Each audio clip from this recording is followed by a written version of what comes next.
നമസ്കാരം. മദ്രസക്കെതിരെ അല്ലെങ്കിൽ മദ്രസയിൽ പഠിപ്പിക്കുന്ന ഉസ്താദുമാർക്കെതിരെ, മദ്രസയിൽ പഠിച്ച ആളുകൾക്കെതിരെ എന്തെങ്കിലുമൊക്കെ ഒരു കുറിപ്പ് അല്ലെങ്കിൽ ഒരു പോസ്റ്റ് FB-യിൽ ഇട്ടാൽ അതിന് നല്ല റീച്ചാണ്, നല്ല ഷെയർ കിട്ടും, നല്ല ലൈക്ക് കിട്ടും. അത് ഇന്ന് നമ്മൾ കണ്ടുവരുന്ന ഒരു കാര്യമാണ്. മദ്രസ പൊട്ടൻ എന്നാണ് മദ്രസയിൽ പഠിപ്പിക്കുന്ന ആളുകളെയൊക്കെ പലരും വിശേഷിപ്പിക്കാറുള്ളത്. അതുപോലെ ഉസ്താദുമാരും ഇവിടെ എന്തോ കുഴപ്പക്കാരാണ്. മദ്രസ എന്ന് പറഞ്ഞാൽ എന്തോ കുഴപ്പം പിടിച്ച ഒരു സാധനമാണ്. ഇത്തരത്തിലുള്ള വാർത്തകൾ അത് സമൂഹ മാധ്യമങ്ങളിൽ നിറഞ്ഞു നിൽക്കുന്ന ഒരു സമയമാണ്. അതുപോലെ തന്നെ ഈ കഴിഞ്ഞ ദിവസം നമ്മുടെ KT ജലീൽ MLA മതവിദ്യാഭ്യാസം നേടിയിട്ടുള്ള ആളുകൾ, മദ്രസയിൽ പഠിച്ച ആളുകൾ പലരും കുഴപ്പക്കാരാണ് എന്ന രീതിയിൽ ഒരു പ്രതികരണം നടത്തിയിരുന്നു.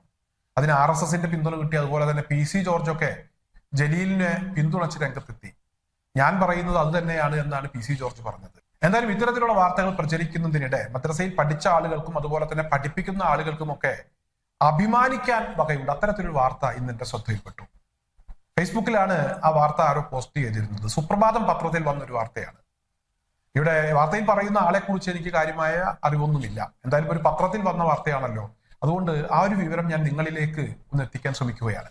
അതായത് മദ്രസയിലെ ഉസ്താദ് പോലീസായി എന്ന വാർത്തയാണ്. വെറും പോലീസ് അല്ല, sub inspector of police Firoz Wafi ഉസ്താദാണ് ഇവിടെ SI ആയി ഇപ്പോൾ ചുമതലയേറ്റിരിക്കുന്നത്. തൃശ്ശൂരിലെ പോലീസ് അക്കാദമിയിൽ നിന്നും പാസിംഗ് ഔട്ട് പരേഡ് ഒക്കെ പൂർത്തിയാക്കി അദ്ദേഹം ഈ കഴിഞ്ഞ ദിവസമാണ് പോലീസ് യൂണിഫോം അണിഞ്ഞത്. 2017 മുതൽ അദ്ദേഹം പോലീസുകാരനായിരുന്നു, ഹവിൽദാറായി ജോലി ചെയ്തിരുന്നു മലപ്പുറം MSP ക്യാമ്പിൽ. എന്നാൽ 2024 അദ്ദേഹം SI ആവുന്നതിന് വേണ്ടിയുള്ള പരിശീലനത്തിൽ ഏർപ്പെട്ടു. ഇപ്പോൾ അദ്ദേഹം SI ആയിരിക്കുകയാണ്. പള്ളിയിലെ ഇമാമായിരുന്നു, മദ്രസയിലെ ഉസ്താദായിരുന്നു. കോഴിക്കോട്, മലപ്പുറം ജില്ലകളിൽ ഒരുപാട് മദ്രസകളിലും അതുപോലെ തന്നെ പള്ളികളിലുമൊക്കെ അദ്ദേഹം ജോലി ചെയ്തിട്ടുണ്ട്. രാമപുരം പള്ളിപ്പടി എന്ന് പറയുന്ന സ്ഥലത്താണ് അദ്ദേഹത്തിന്റെ വീടെന്നാണ് ഞാൻ മനസ്സിലാക്കുന്നത്. ഏത് ജില്ലയാണ് എന്ന കാര്യം വ്യക്തമല്ല. കുഞ്ഞു മുഹമ്മദ് അതുപോലെ തന്നെ ഖദീജ ദമ്പതികളുടെ മകനാണ്. പെരിന്തൽമണ്ണയിലെ വാഫി കോളേജിലാണ് അദ്ദേഹം മതപഠനം നടത്തിയത്. വാഫി എന്ന് പറയുന്ന ഒരു ഡിഗ്രി അദ്ദേഹത്തിനുണ്ട്. അതായത് മതപഠനവുമായി ബന്ധപ്പെട്ട് ഒരു ഡിഗ്രിയുള്ള ഉസ്താദാണ്. ഇദ്ദേഹത്തിന്റെ സഹോദരൻ ഫൈസാദ്, അദ്ദേഹവും പോലീസ് സേനയുടെ ഭാഗമാണ്. പാലക്കാട് ഡ്രൈവറായിട്ടാണ് അദ്ദേഹം ഇപ്പോൾ ജോലി ചെയ്യുന്നത്. ഇവിടെ ഫിറോസ് വാഫി BA ഇക്കണോമിക്സ് ബിരുദധാരിയാണ്. അതേസമയം നമ്മുടെ ഫൈസാദ്, ഫിറോസിന്റെ സഹോദരൻ, പോലീസിൽ ഡ്രൈവറായി ജോലി ചെയ്യുന്ന വ്യക്തി ഇവിടെ BA ഹിസ്റ്ററി ബിരുദധാരിയാണ്.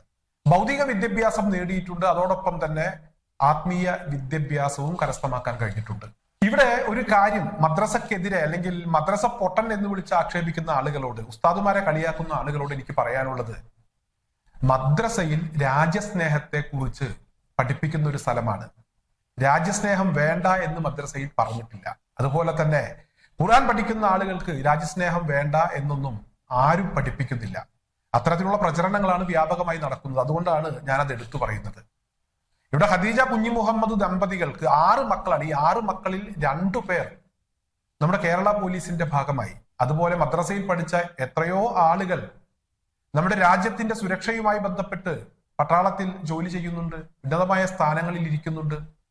ഇന്ന് ഇവിടെ മദ്രസയിലും അതുപോലെ തന്നെ പള്ളികളിലും ഒക്കെ ജോലി ചെയ്ത ആളുകൾ, പള്ളി ദർസുകളിൽ ഓതി പഠിച്ച ആളുകൾ, അറബിക് കോളേജുകളിൽ പഠിച്ച ആളുകൾ, ഖുർആൻ പഠിച്ച ആളുകൾ, ഒരുപാട് ആളുകൾ ഇത്തരത്തിലുള്ള രംഗത്തേക്ക് കടന്നു വരുന്നുണ്ട്. അവർക്ക് ഭൗതിക വിദ്യാഭ്യാസം നേടാനായിട്ടുണ്ട്. അതുപോലെ തന്നെ അവർ ആത്മീയ വിദ്യാഭ്യാസവും നേടിയിട്ടുണ്ട്.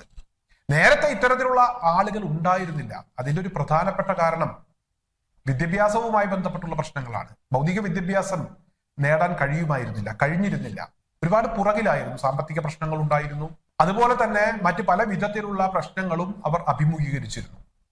ഇന്ന് കേരളം ഒരുപാട് മാറി. കേരളത്തിൽ മദ്രസയിൽ പഠിക്കുന്ന ആളുകളും അതുപോലെ തന്നെ പള്ളിയിൽ ജോലി ചെയ്യുന്ന ആളുകളും ഭൗതിക വിദ്യാഭ്യാസം നേടുന്നതിന് വേണ്ടിയുള്ള ശ്രമങ്ങൾ നടത്തിക്കൊണ്ടിരിക്കുന്നു. പരമാവധി അതിനുവേണ്ടി പ്രയത്നിക്കുന്നു. പ്രവാചകൻ മുഹമ്മദ് നബി തിരുമേനി പറഞ്ഞത് ചൈനയിൽ പോയിട്ടാണെങ്കിലും നിങ്ങൾ അറിവ് നേടണമെന്നാണ്, അറിവ് കരസ്ഥമാക്കണം. എന്തായാലും ഇപ്പോൾ ഒരുപാട് സ്ഥാപനങ്ങൾ ഭൗതികവും അതുപോലെ തന്നെ ആത്മീയവുമായിട്ടുള്ള വിദ്യാഭ്യാസം കൊടുക്കുന്നതിന് വേണ്ടി തയ്യാറായി രംഗത്തെത്തിയിരിക്കുന്നു. തീർച്ചയായും സ്വാഗതാർഹമാണ്. അതിന്റെയൊക്കെ റിസൾട്ട് വന്നു തുടങ്ങി. മർക്കസുമായി ബന്ധപ്പെട്ടൊക്കെ ഒരുപാട് വാർത്തകൾ നേരത്തെ പുറത്തു വന്നിട്ടുണ്ട്. ഒരുപാട് ഡോക്ടർമാരെ, അതുപോലെ തന്നെ IAS-കാരെ, എഞ്ചിനീയർമാരെ, ഒരുപാട് ആളുകളെ സമൂഹത്തിന് സംഭാവന ചെയ്തിട്ടുള്ള ഒരുപാട് വാർത്തകൾ, വക്കീലന്മാരെ സംഭാവന ചെയ്തിട്ടുള്ള വാർത്തകൾ. എന്തായാലും മദ്രസയിലുള്ള പഠിപ്പ് അത്ര മോശമല്ല എന്ന് ആക്ഷേപിക്കുന്ന ആളുകൾ ഒന്ന് മനസ്സിലാക്കണമെന്ന് മാത്രമാണ് എനിക്ക് ഈ അവസരത്തിൽ പറയാനുള്ളത്.